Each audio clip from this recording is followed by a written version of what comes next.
Greetings. Welcome to Miami. Bienvenidos a Miami. Yes, I amuse me. Quarantine's getting a little boring. However, there's some good sides to it. I get to hang out with my sexy wife and my cool kids. We've got some fun neighbors who are doing some crazy things. I'll take you outside in a minute. I don't know if they'll be doing anything crazy right now, but you never know. Things happen. I want to jump on this video bandwagon because it looked kind of fun. Some people are out there just musing on what's going on. Some people are actually putting some real talent out there. I watched Levi Britton's live stream not so long ago. He played Purple Rain. Purple Rain, oh man. When he played that song, the memories came raining back. That's a pun. That's my play on it right there, but I don't know if it works. I know Mike Moran, another awesome musician from my hometown, is going to be, I think he's doing like every Monday at 9 p.m. until this thing is over, a live stream. So I'm looking forward to some 75 Sunny Skies there. That's a Mike Moran song. And then also a bunch of other Mike Moran songs that I thoroughly enjoyed on all of my times going out in Traverse City so many moons ago. One of my friends, Tom Rose, back from Interlochen days, he's doing this daily or sometimes multiple times a day, banjo picking from his home. I mean, people have lots of talent. What are you gonna do? Me, from the looks of it, I'm gonna have the fattest head that's ever been streamed. So I got that going for me. But other than that, I can write a little bit. You wanna sit here and watch me poke at a keyboard? No, nobody wants to do that. I mean, write a haiku. I hate haikus. Nobody wants me to do that. What am I gonna do? And the thought occurred to me. I can combine two things. Thing number one is like, I think I want to do this video thing. What can I put out? And thing number two was the other day when we were watching one of a few excellent movies we watched. Off the top of my head, what we've watched lately, Hunt for the Wilder People, very good movie. And then it was Ash Lad, another very good movie. And we watched the Tom Cruise Mummy. That one, if you like Tom Cruise, you'll like that one. It's a good one. Anyway. Thinking about how this is kind of a crazy mix of everything. As I mentioned before, we're about to step outside. We've got crazy neighbors who are blowing up pink flamingo floaties with things that trail off the back that are the size of this entire living room, it looked like. At least the size of two of the cars that were out there. And then pulling them out on their jet skis. We've got neighbors who are going about their lives as normal, and we've got people who are just locked down. Strange mix of life here in Miami, because just like you guys probably do, we have a lot of doctors and nurses who are putting out what they're seeing in hospitals and stuff. So you're balancing what those people are saying about how horrible this is and how necessary quarantining actually is against people who are going about their crazy everyday life. Most of us fall in the middle of that, right? And it can get a little scary. And that's what I was thinking about the other night. It's like, well, what can soothe the soul? For me, for my sexy wifey who I get to hang out with, for our cool kids who we're trying to do our best to make sure that they're not affected too much by this thing. What's a good something, anything? And then all those things like going to Mike's at the Venetian, out the window, our favorite little hole in the wall here in Miami. Going to the beach is out the window. Going on the Atlantic Trail is out the window. All the normal things that we would do, bike rides with the kids, etc. You just can't really do right now. So it kind of comes down to food, doesn't it? Doesn't it always come down to food? Aren't we always surrounded by food? Turkey at Thanksgiving. Christmas goose, isn't it? I don't know. Roast beef and shrimp for me at Christmas. New Year's is smorgasbord set out. It's all about food, right? So, I started thinking about what food could I make in this here kitchen that would do a little soul assuaging, that would put like a happy little blankie over us and make us feel good for a little bit. What does that for me? And instantly I knew the answer to that. I keep looking off because I'm not a fan of looking at myself, so get used to it. What would do that for me? It's what I have termed, and my brothers, my dad's noodles and meatballs and noodles that he does. Doesn't sound so exciting from the outset, but you just wait. It's not a red sauce. Not a fan of red sauce myself. It's outstanding. And we're gonna make it. But first, we'll go check out what's going on outside because it sounds like there's yelling. Here we go. I don't think I can switch the camera. Not much for checking on my phone. Oh, here we go. Kitchen that we're gonna make it in. There's the little bit of beef. We're gonna talk about that beef in a minute. I got it warming up a little bit to room temperature. Good stuff. Let's go outside here. We'll go out backwards. Dun, dun, dun, dun. This is quarantine for us. Oh, and it's awfully quiet out right now. Lisa and I'll hang out here on this porch, or sometimes we'll go up on our roof. But I mean, we're kind of tucked down, hunkered down, you know. Usually this time of year, Miami is a lot more active with a lot more spring break type of people. Not so much right now. Right now, it's kind of quiet, right? Kind of quiet indeed, for obvious reasons. Anyway, we're back. This, and I'm gonna open up my mom's email, just make sure I get it correct. But what we're about to do right now is begin on the meatballs, right? Basically what we're gonna do is reenact the recipe that occurred for the first time when I guess my grandma Gauntlet, who would be my mom's mom, found this thing in a cookbook back when my mom was like 10 years old, which would be, I don't know, like 20 years ago or something.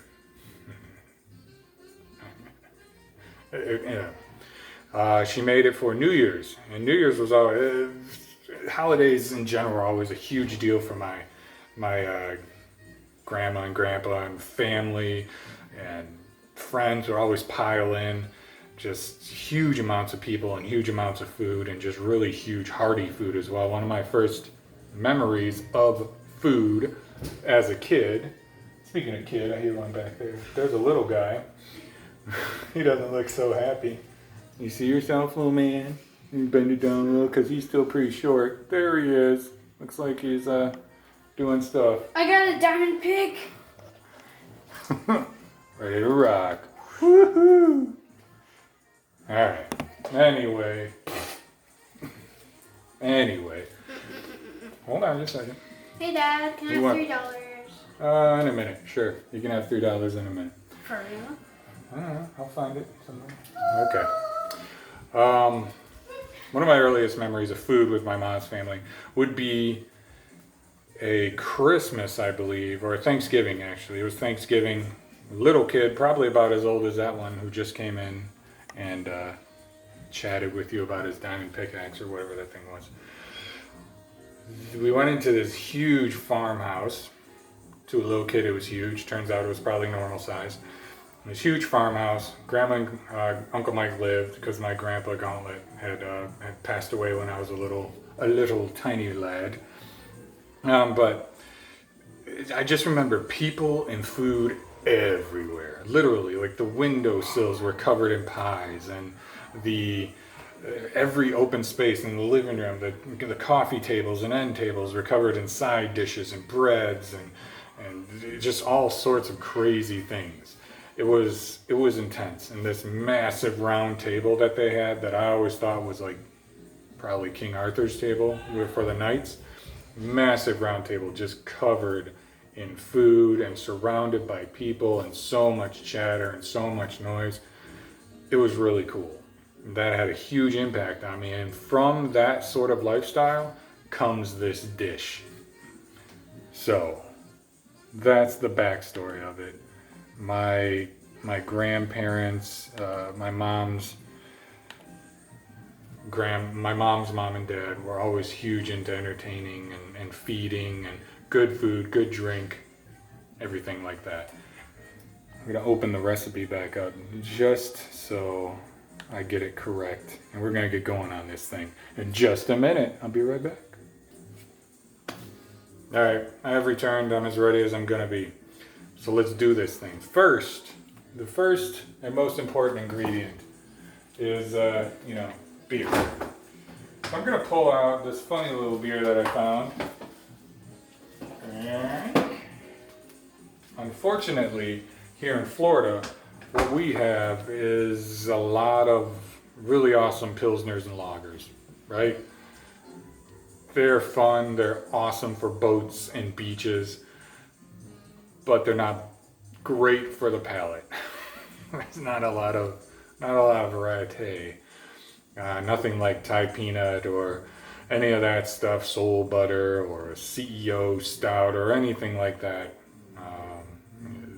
that Traverse City has. So all you people in Michigan, all you people especially in Traverse City, count yourself lucky, because I had no idea how much I was taking for granted the beer case at Meyer or Tilly's or Bevco or Westside Beverage, when I would go in there and just be like, oh, I've had that cream ale a billion times, and that this and that, I've had it so much, and CEO Stout, I've had it so much, I'll try and find something else. And that was taking it for granted.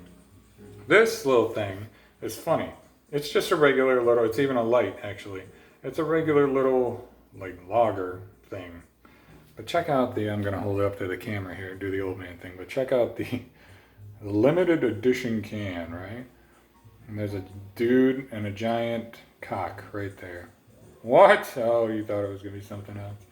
But it is. And he appears to be probably a little guy, right? Because he's holding a flower. Yeah, it's pretty fun. Here we go with that holy sound that's gonna make all of my beer friends wanna go. Pause the video and get a beer right now. Oh, yes. And the drag, 2 Dad's meatballs. Here we go. First and foremost, I'm going to do because this unshaven fat head of mine, we don't need to be staring at it the whole time, right? So I'm gonna do you guys a favor, and I'm gonna Emerald Lagasse from the old days, this camera. I figured out how to do it. We're gonna point it right at the counter. See? This is the workspace that we'll be dealing with right here. Yeah. We got the beef, we got all this stuff. It's gonna be beautiful. So right now, we're gonna get this thing going. I'm gonna move through it kind of quick. You guys can write it down, do whatever you want with it. I will be making the meatballs and then forming them and then putting them on this cookie sheet thing over here. And then I'm gonna stop the video, cook them, get the broth going, get the noodles ready, and then we're gonna make a second video because I don't feel like downloading any of the, things that come along with, whatever, the apps to combine videos and all that crap. You guys can just push play on the second video, which I will put in the comments if anyone's gonna push play anyway. First, you need a pound and a half of ground beef. This stuff, you see special today, buy one, get one free. It's almost always that. This is 1.36 pounds of USDA inspected awesome beef.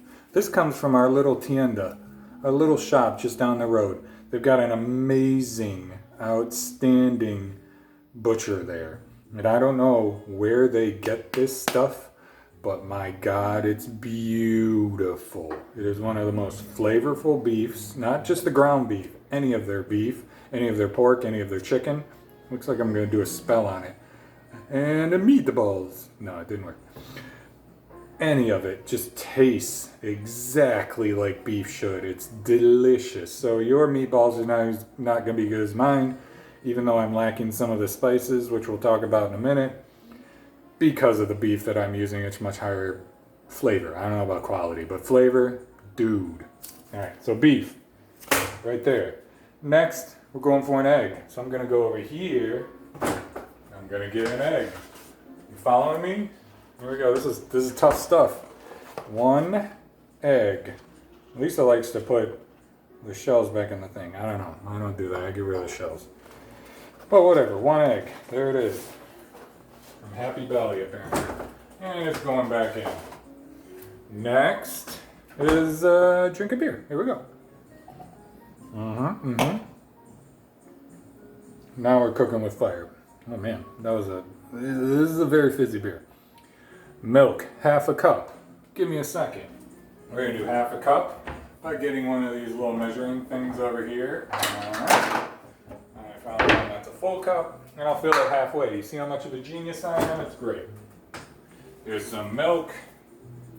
I think this is milk. Yes, whole unfiltered milk. Perfect. It over here looked like chocolate milk for a minute. I was like, ah, crap, now I don't got milk. But we do. We've got milk. And it's open. Perfect. Smell test. Oh, it smells good. And we got 1/2 thing of milk. Perfect. Next, we need 1.5 slices of finely crumbled bread. Now, I'm going to cheat on this one because bread is a rationed commodity here in this home. And I'm going to use this. And I'm just going to guess about how much 1.5 slices is. You know, you just go, guess that's it, guess that's it. Oh, yeah. It'd be like, what are you doing, Brooks? I don't know, guessing. I guess this is 1.5 slices. All right. That's my first awesome joke. I hope you're laughing. We need some minced onion, which I'm going to get right now. Here we go. Yeah, look at that. This is very much not like Emerald because, you know, Emerald would have the onion already minced. One more drink of beer. But I don't have the onion minced. We got how much? We got 2 tablespoons. I think that's about 2 tablespoons, right? All right. I do a lot of guessing, and you know what? With a recipe like this, I would think that guessing is probably a lot of what people did, you know, because you got these big meatball dishes. And side note to all my chef friends, yes, I know my wife is a professional, and I'm standing in what is basically the kitchen that here, look at me with this, where she makes the magic happen. I'm not the pro in this family. She can come in here and make some sort of magic and put it out there, and it'll be like a 10-star, 80, whatever the tire man is. I'm thinking Charmin. What is it? I don't know, the stars. Michelin. She'll do the Michelin. Yeah, she knows how to do it. But all those people who are her friends and also my friend that might be watching this, I don't know how to chop onions like it doesn't work like that. I chop onions how I chop onions, and you'll be okay with that. Okay. Anyway, this sort of dish is definitely something that was, I don't know, guessed, right? You watch the mob movies, you watch, I don't know, any of those movies where they're making meatballs, sauce, noodles, especially that scene from The Godfather. He's like, no, you gotta put more sauce in, you gotta do the meatballs, you know, all that goodness. Or Lady and the Tramp, I don't know if they made meatballs then, but for some reason my accent there, that just kind of reminded me of Lady and the Tramp. Speaking of mob, if I had a picture of my grandpa Gauntlet being my mom's dad, who would have, I'm sure, helped, if not handled, putting this thing together at some point. You see some pictures of him, he definitely looked like he had some connections. And I don't doubt that he did, because he ran a Ford plant in Detroit City, one of our favorite places to be, for some time. So even if you didn't want to be part of that world, you kind of had to be, because, you know, that's how it goes. I'm going to go ahead and pause just a second because I heard my wifey come home. Okay, had to warn her, make sure she's okay with sneaking up here. She's doing one of her 17 exercises during the day. of all of us, I believe that she's the one who's got the most cabin fever. Another drink of beer. Alright, let's clear this thing off. Get the onions on the floor because that's where they need to be. I'll do this the smart way, the easy way, without knocking it out. Here we go. Now, the question may have occurred to some of you, why in the world do you call this your dad's meatballs and noodles if it was your grandma and grandpa gauntlet, your mom's grandparents who did this? Simple answer. I told you before that my grandpa passed away when I was a baby, right? And my grandma, many awesome, amazing, cleaning my mess, many awesome, amazing years hanging out with her, but she sadly passed away, oh man, it's gotta be,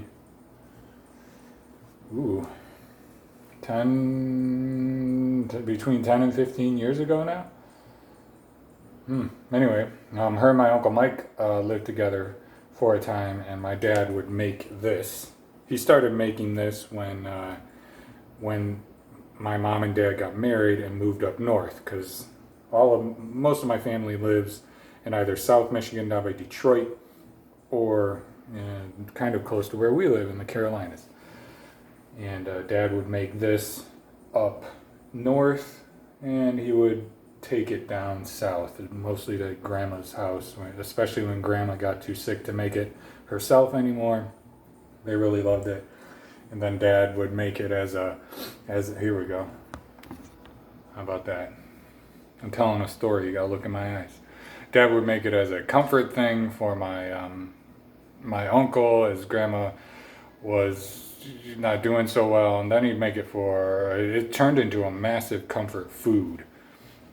I've had my dad and Geoffrey, if you are watching this, you'll remember this well, being my roommate for quite some time. There she is.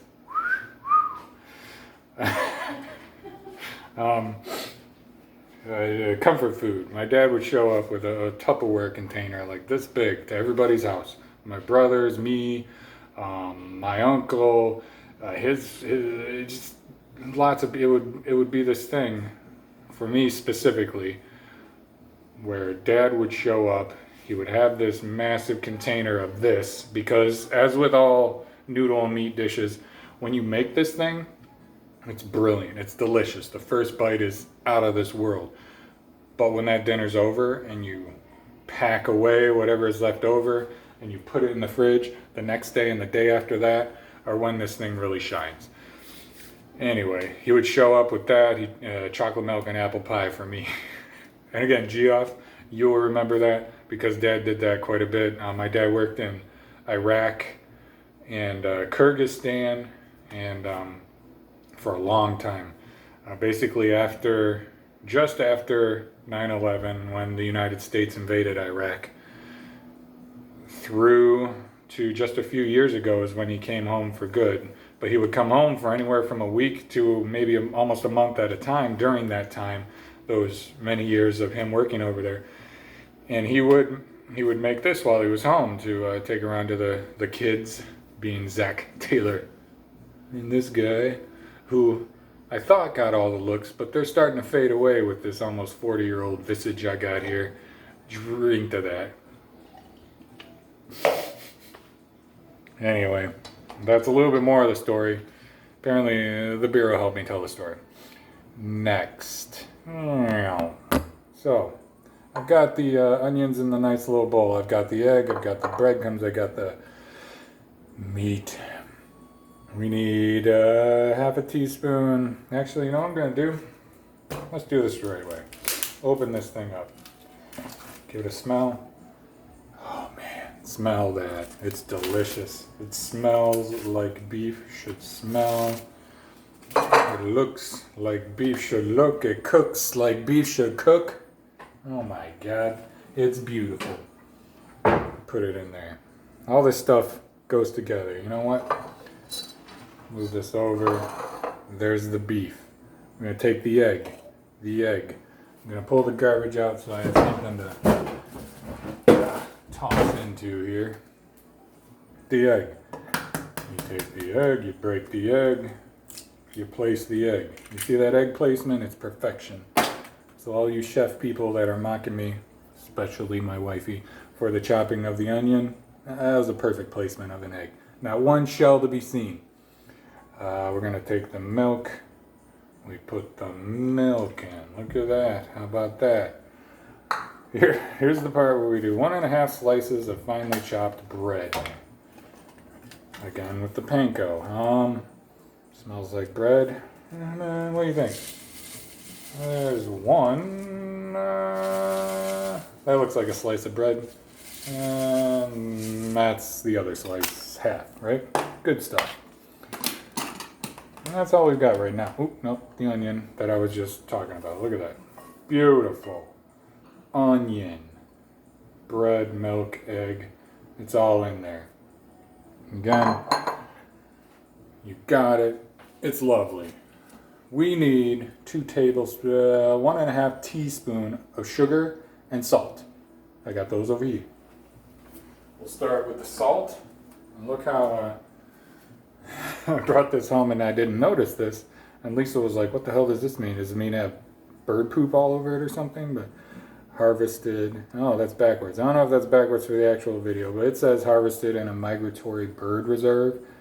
And basically what that means is that it's salt that is harvested there, but it helps support the bird reserve. So that's nice. That's awfully nice of them, right? What did I read? I don't even know. 1.5 teaspoons. So a teaspoon is about what you're going to eat cereal with, not a soup spoon. And I'm going to guess that that's about 1.5 right there to my perfect measuring. The faster I get through this pretty cock can, the faster I get to one of the 2 Miami beers that we have. So anyway, sugar. You just got some regular old sugar, right?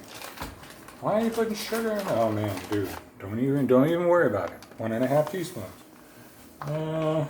That. Oh, that's too much. That.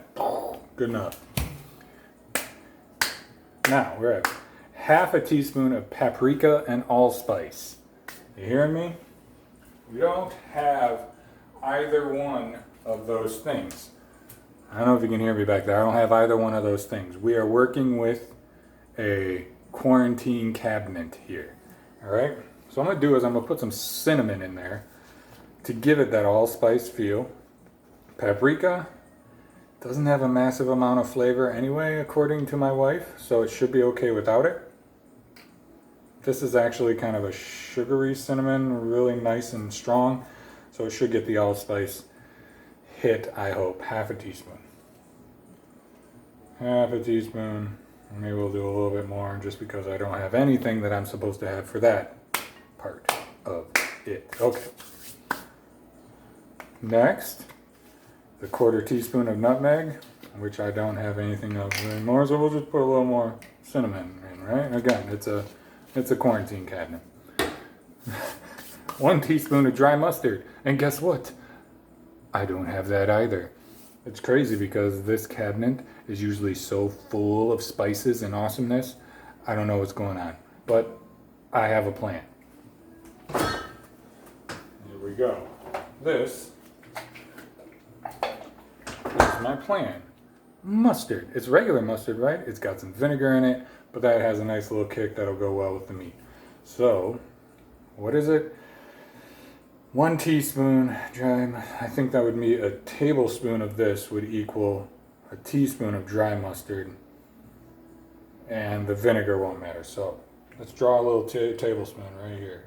That's about a tablespoon right there. Perfect. Perfect. All this walking back and forth, you know.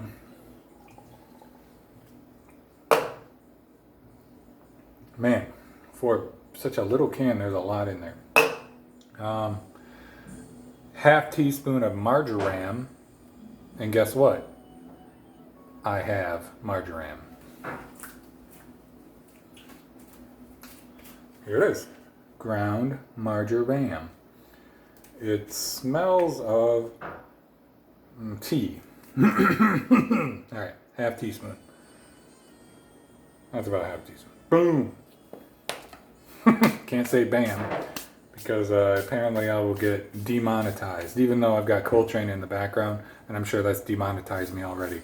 My last video that we did on this channel with Archer at the gym, he played, what was it, Imagine Dragons or something, and I got this massive notice, demonetized. I'm like, it's okay, people, there's like 15 views. Don't worry about it. YouTube thyme, half a teaspoon of thyme.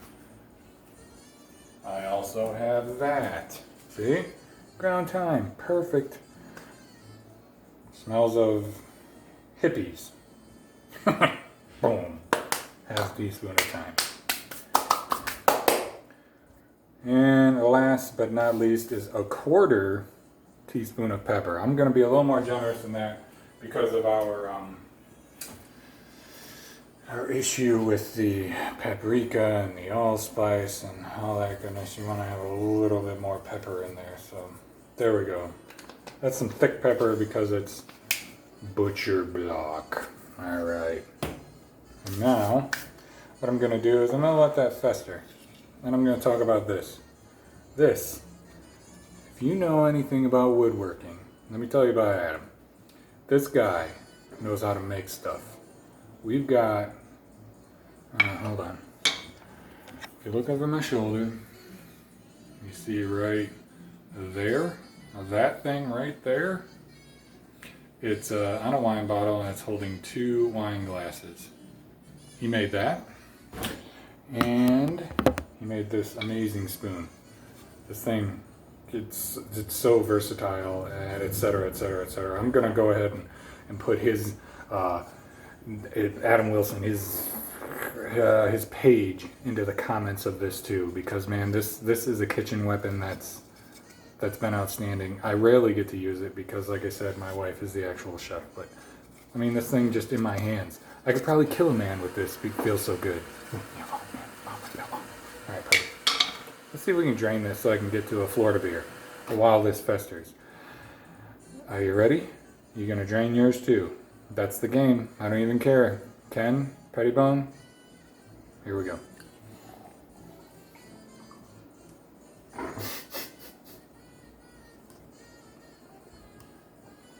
I call out Ken because it was, what was it? 1 or 2 Thanksgivings ago that we were downstate in Michigan,